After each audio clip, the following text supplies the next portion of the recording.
Hello friends, I am Sumit Goyal, assistant professor of mathematics. आइए start कर रहे हैं। हमारा जो ऑन गोइंग टॉपिक है क्रैमर्स रूल से हम सीख रहे हैं कि थ्री वेरिएबल्स में अगर हमें साइमल्टेनियस लीनियर इक्वेशंस दी हुई हो तो हम उन्हें कैसे सोल्व करेंगे।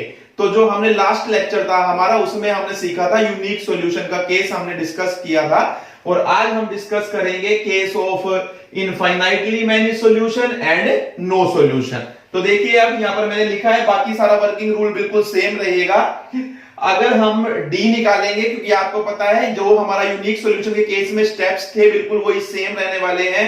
सबसे पहला स्टेप रहता है कि हम इसे मैट्रिक्स इक्वेशन की फॉर्म में पुट करते हैं, राइट करते हैं, लिखते हैं। तो देखिए, पहले जो हमें गिवन है इक्वेशंस, उन्हें हम मैट्रिक्स इक्वेशन की फॉर्म में लिखेंगे। ये मैं आपको ऑलरेडी बता चुका हूं कि हम इसे कैसे लिखते हैं मैट्रिक्स इक्वेशन की फॉर्म में। जो एक्स वाई जेड के कोफिशिएंट है फर्स्ट इक्वेशन में वो लिखे जाएंगे।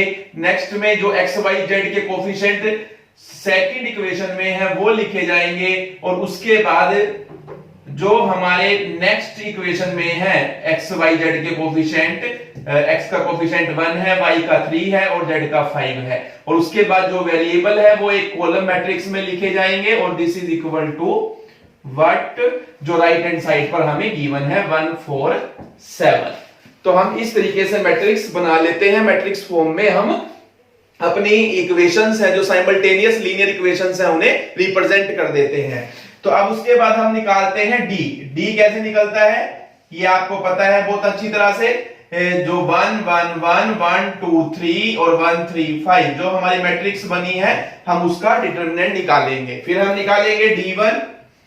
D1 अगर हम निकालते हैं तो D1 कैसे निकलेगा, D1 में फर्स्ट कॉलम रिप्लेस हो जाएगा, ये कॉलम रिप्लेस हो जाएगा किससे, इन नंबर से जो राइट हैंड साइड पर है।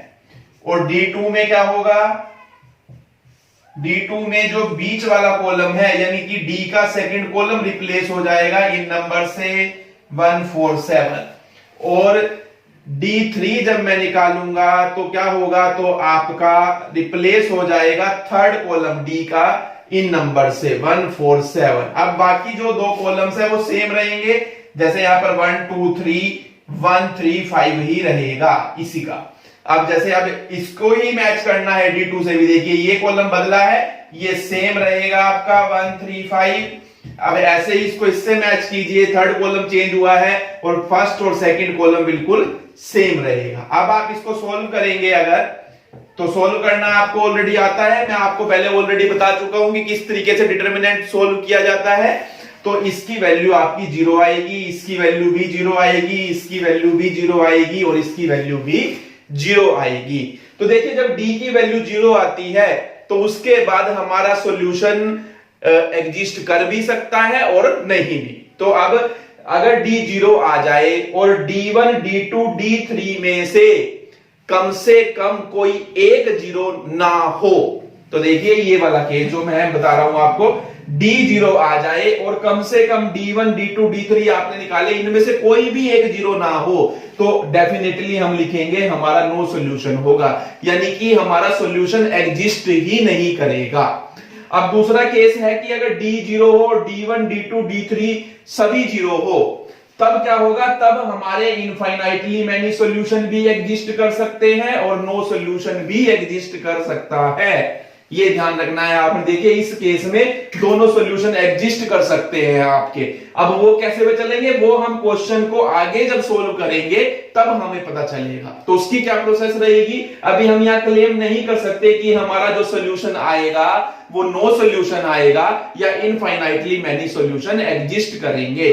तो आपको क्या करना है उसके लिए, देखिए हम दोबारा से इन इक्वेशंस को लिखेंगे। x plus y plus z equal to 1, x plus 2y plus 3z equal to 4 and x plus 3y plus 5z equal to 7। अब यहां पर आप पुट करेंगे z को k, z को आप क्या पुट करेंगे k, और इक्वेशन को लेकर आएंगे 2 से 3 वेरिएबल्स के, 3 वेरिएबल से टू वेरिएबल्स में। आप कोई भी दो इक्वेशन ले सकते हैं उसको करने के लिए। तो हमने एक मान लिया कि हमारी z की वैल्यू k है, क्योंकि अगर इस केस में हमारा सॉल्यूशन एग्जिस्ट करेगा तो वो डेफिनेटली इनफाइनाइट ही होगा, यानी इनफाइनाइट सॉल्यूशन हमारे एग्जिस्ट करेंगे। और 2 क्रॉस ट्रू के केस में मैंने आपको बताया था कि उसको निकालने के लिए, इनफाइनाइटली मैनी सॉल्यूशंस को निकालने के लिए हमें एक वेरिएबल को k मानना होता है, यानी आर्बिट्रेरी कांस्टेंट देना होता है नाम, तो वो कुछ भी दे सकते हैं। तो हम ज्यादातर k ही दिया है हमारी बुक में, और मैं भी k ही दे रहा हूं। आप कुछ भी दे सकते हैं x y z को छोड़कर, क्योंकि वो ऑलरेडी यूज हो चुके हैं एज ए वेरिएबल। आप a नाम दीजिए, b दीजिए, कुछ भी दीजिए, m दीजिए, n दीजिए। अब देखिए आप किन्हीं भी दो इक्वेशन को सोल्व कीजिए।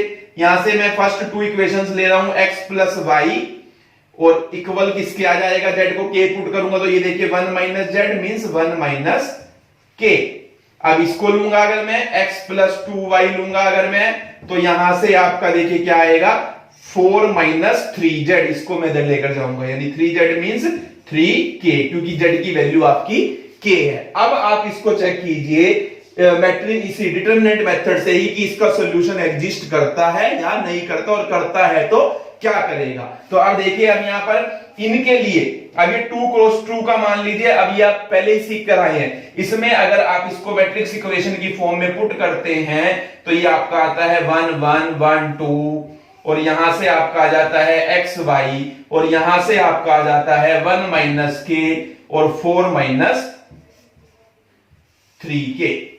अब यहां से अगर मैं देखिए d निकालता हूं तो d अगर आप निकालते हैं तो आपका क्या आएगा 1 1 1 2, यानी कि 2 1 जा 2 माइनस 1, यानी कि आपका आएगा 1, जो कि नॉट इक्वल टू 0 आएगा, यानी कि इसका सॉल्यूशन एग्जिस्ट करेगा। यहां से ये हमें क्लियर हो गया। अब देखिए अब आप क्या करेंगे, d1 निकालिए। d1 क्या आएगा आपका, यानी कि इसके अंदर इसकी जगह क्या लिखेंगे 1 माइनस के एंड 4 माइनस 3k, और ये आपका 1 2 एस्टीज रहेगा। d2 निकालने के लिए आप क्या करेंगे, ये नंबर जो है 1 माइनस के 4 माइनस 3k, यानी ये नंबर सेकंड कॉलम में आ जाएंगे, और ये 1 1 आपका एस्टीज रहेगा। अब मैं इसे अगर सोल्व करता हूं तो देखिए ये आएगा आपका 2 माइनस 2k, यानी मैंने इसको इससे मल्टीप्लाई किया तो 2 1 जा 2 माइनस 2k, एंड माइनस 1 को इससे करूंगा तो 4 माइनस 3k आएगा, लेकिन नेगेटिव की वजह से साइन चेंज हो जाएंगे, यानी माइनस 4 प्लस 3k आपका आएगा, यानी this will be equal to 3k minus 2k, यानी कि k, and minus 4 plus 2 means minus 2, यानी आपका k माइनस 2 आएगा d1। अब d2 कितना आएगा 4 minus 3k and minus 1 plus k, यानी ये आपका आएगा 3, 4 माइनस 1 3, एंड ये के वालों को अगर करेंगे ये माइनस है, ये प्लस है, प्लस माइनस माइनस होता है, तो 3 माइनस 1 2k हो जाएगा, और साइन बड़े डिजिट का लगेगा, तो बड़ा डिजिट ये 3 है तो यहां माइनस आ जाएगा, यानी 3 माइनस 2k हमारा आएगा यहां से।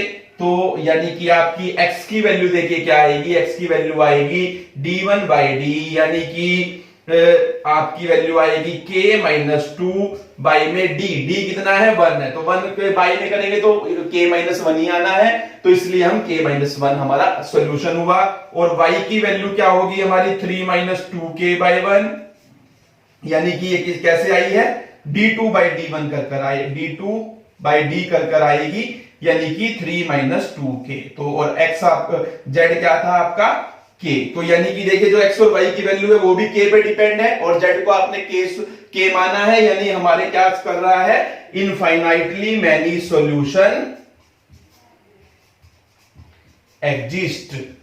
तो हमारे इस क्वेश्चन के इनफाइनाइटली मैनी सॉल्यूशन एग्जिस्ट करेंगे, और कौन कौन से होंगे वो हमने लिख दिया, x k minus 1 by 3 minus 2k z k। अगर आप ये वैल्यू यहां पुट करते हैं किसी भी इक्वेशन में तो ये इक्वेशन तीनों की तीनों सेटिस्फाइंग होगी। आप k को कुछ भी ले लीजिए, आप k को कुछ भी वैल्यू दीजिए, जो नंबर आएंगे वो भी इसको सेटिस्फाई करेंगे, क्योंकि ऐसे नंबर इनफाइनाइट होंगे। दैट्स व्हाई हम ये कह रहे हैं कि इसके क्या होंगे इनफाइनाइटली मैनी सॉल्यूशन एग्जिस्ट करेंगे। तो ये देखिए ये तो मैंने इसका केस किया कि जब d 0 है, d1 d2 d3 सब 0 है, और हमारे तब क्या हो सकता है इनफाइनाइटली मैनी सॉल्यूशन भी एग्जिस्ट कर सकते हैं, और हमारे नो सॉल्यूशन भी एग्जिस्ट कर सकता है। अब आप देखिए नो सॉल्यूशन कब एग्जिस्ट करेगा, इस वाले केस में ही, तो वो मैं निकाल कर दिखा रहा हूं आपको। अब एक और एग्जांपल से वहां से मैं आपको दिखाऊंगा कि हमारा जो वहां से है नो सॉल्यूशन एग्जिस्ट करेगा। तो देखिए जब ये चारों ही जीरो आ जाएंगे तब दोनों में से कोई भी सॉल्यूशन एग्जिस्ट कर सकता है, इनफाइनाइटली मैनी सॉल्यूशन भी और नो सॉल्यूशन भी। लेकिन अगर डी जीरो है और D1 D2 D3 में से एक भी नॉन जीरो हो जाता है तब हमें चेक करने की जरूरत ही नहीं, आगे प्रोसेस करने की जरूरत ही नहीं, हम डायरेक्ट लिखेंगे कि हमारा सॉल्यूशन एग्जिस्ट नहीं करता और सिस्टम ऑफ इक्वेशन क्या है, इनकंसिस्टेंट है। तो ये हमें पता होना चाहिए। इसका भी मैं आपको एग्जांपल करवाऊंगा। अब मैं आपको करवा रहा हूं नो सॉल्यूशन का एग्जांपल कि जब D1 D2 D3 जीरो है और हमारा सॉल्यूशन एग्जिस्ट नहीं करता। तो देखिए उसका एग्जांपल। इस एग्जांपल के अंदर मैंने ये मैट्रिक्स इक्वेशन की फॉर्म लिखी, ये एग्जांपल बदल चुका है। अब मैंने यहां पर डी निकाला, इससे आप सारा का सारी प्रोसेस सेम रहेगी, मैं बार बार रिपीट नहीं कर रहा हूं। आप डी निकालेंगे जीरो आएगा, D1 निकालेंगे जीरो आएगा, D2 निकालेंगे जीरो आएगा, D3 निकालेंगे जीरो आएगा। अब हमें नहीं पता कि इसका इनफाइनाइटली मैनी सॉल्यूशन होगा या नो सॉल्यूशन होगा, क्योंकि इस केस में जब चारों ही जीरो आ जाते हैं तो इनफाइनाइटली मैनी सॉल्यूशन भी हो सकता है और नो सॉल्यूशन भी हो सकता है। तो अब देखिए मैंने फिर से ये इक्वेशंस लिखी और जेड को क्या पुट करूंगा, के, क्योंकि अगर सॉल्यूशन होगा भी तो वो इनफाइनाइटली मैनी सॉल्यूशन ही होंगे, यूनिक सॉल्यूशन तो हो नहीं सकता इस केस में। अब देखिए जैसे ही मैं जेड को के पुट करूंगा तो यहां से x - 3y इक्वल होगा 4 - 5z के, यानी 5z को आपने के लिया है यानी 5k के। यहां से 2x - 6y equal to 11 - 10z यानी 11 - 10k के। ये 5 10z को मैं इधर ले गया। तो अब यहां से देखिए अब टू वेरिएबल्स में आपकी इक्वेशन आ चुकी है। अब आप एक चीज और याद करिए, आपने लोअर क्लासेज में सीखी है, 10th क्लास में ये सिखाया जाता था आपको, अगर आपकी a1x plus b1y equal to c1 and a2x plus b2y equal to c2, अगर ये दो इक्वेशन दी हुई है यानी ये इस टाइप की ही है, यानी कि x के साथ कुछ दिया है प्लस y के साथ कुछ दिया है इक्वल टू सम नंबर, ऐसे ही दूसरी इक्वेशन में x के साथ कुछ दिया है y के साथ कुछ दिया है equal to some number, some another number. तो आपको ये सिखाया गया था अगर a1 by a2 not equal हो b1 बाय b2 के तो यूनिक सॉल्यूशन एग्जिस्ट करते हैं, और अगर a1 बाय a2 इक्वल हो b1 बाय b2 के पर इक्वल ना हो c1 बाय c2 के तो हमारे क्या होता है, तो हमारे नो सॉल्यूशन एग्जिस्ट करता है। और अगर a1 बाय a2 इक्वल हो b1 बाय b2 के और इक्वल हो c1 बाय c2 के तो हमारे इनफाइनाइटली मैनी सॉल्यूशन एग्जिस्ट करते हैं। तो अब देखिए इस केस में अगर आप यहां से देखिए आपका 1/2 आएगा, ये रफ वर्क कर देख सकते हैं आप, या ऐसे लिख भी सकते हैं कि equation is in the form of this and a1 by a2 equal है किसके, देखिए -3 - 6 यानी कि 1/2 के। तो a1 बाय a2 इक्वल है b1 बाय b2 के बट नॉट इक्वल टू, देखिए अब यहां पर 4 - 5 के ओवर में 11 - 10 के है, तो ये तो 1/2 आ ही नहीं सकता किसी भी तरीके से काटने से, तो ये नॉट इक्वल है किसके, c1 बाय c2 के। तो यानी कि यहां से हम देख सकते हैं कि हमारे इनफाइनाइट यहां से हमारा सॉल्यूशन एग्जिस्ट नहीं करेगा, यानी नो सॉल्यूशन होगा हमारे इस क्वेश्चन का। तो इस तरीके से हमें देखना होता है, ये आप रफ में कर देख लीजिए।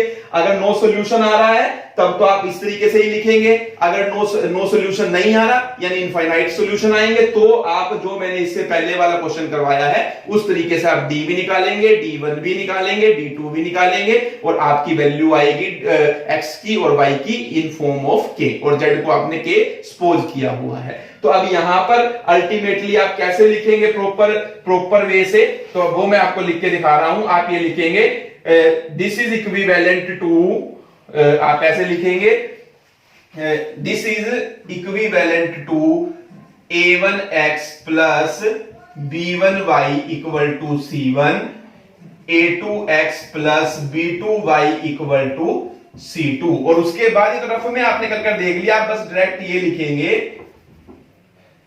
here A1 by A2 equal है B1 by B2 के और not equal to C1 by C2, this implies no solution. तो यानी कि इट मींस ये हुआ कि हमारा सॉल्यूशन एग्जिस्ट नहीं करता। ये आप ये समझाने के लिए लिखा था मैंने, क्वेश्चन आप इस तरीके से करेंगे तो ये आपका यहां पर खत्म हो जाता है क्वेश्चन। तो इस तरीके से देखिए, जब चारों ही जीरो हो जाए तो आपका सॉल्यूशन एग्जिस्ट कर भी सकता है और ना भी करे, और एग्जिस्ट करेगा तो इनफाइनाइटली मैनी सॉल्यूशन ही एग्जिस्ट करेंगे, और नो सॉल्यूशन है तो वो नो सॉल्यूशन है ही है।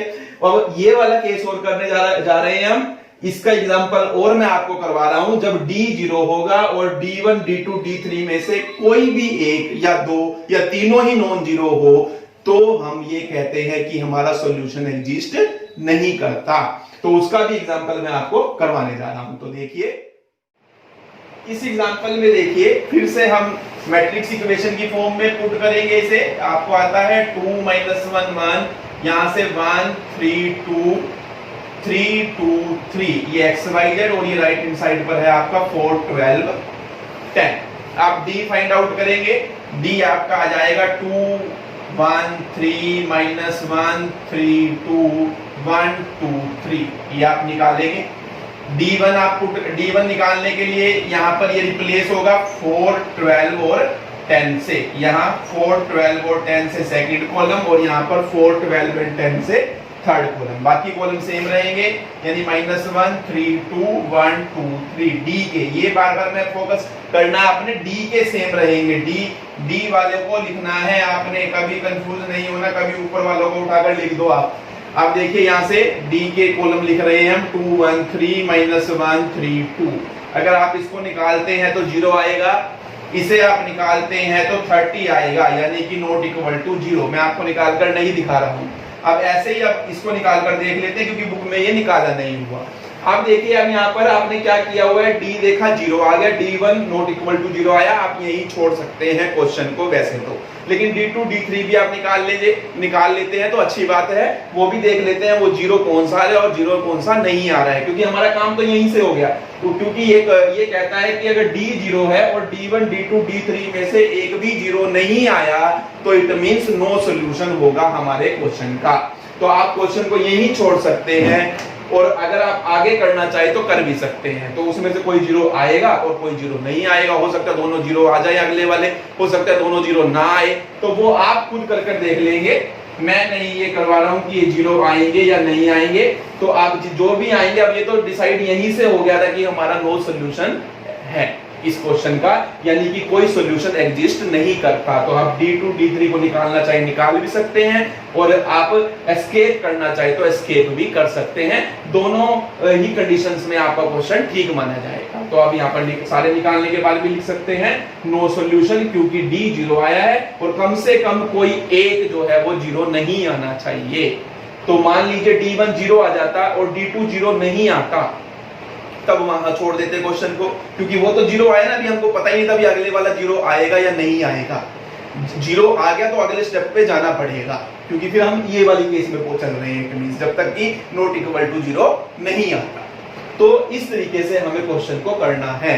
तो आपको सारी तरह के क्वेश्चन मैंने आपको बता दिए हैं कि कब हमारा इनफाइनाइटली सॉल्यूशन होंगे, कब नो सॉल्यूशन होगा और कब हमारा यूनिक सॉल्यूशन होगा। और यूनिक सॉल्यूशन के मैंने 3 केस आपको करवाए हैं, स्टेटमेंट वाला केस करवाया है, सिंपल केस करवाया है, और जिसमें एक्स वाई जेड जो है वो नंबर की फ्रैक्शन में होते हैं, रेसिप्रोकल में होते हैं या डेनोमिनेटर में होते हैं ये कहिए, और फिर हमें एक्स वाई जेड की वैल्यू निकालनी है, तो वो केस मैंने आपको करवाए हैं। तो इस तरीके से मैंने आपको हर तरह का, हर टाइप का एक एक क्वेश्चन करवाया है।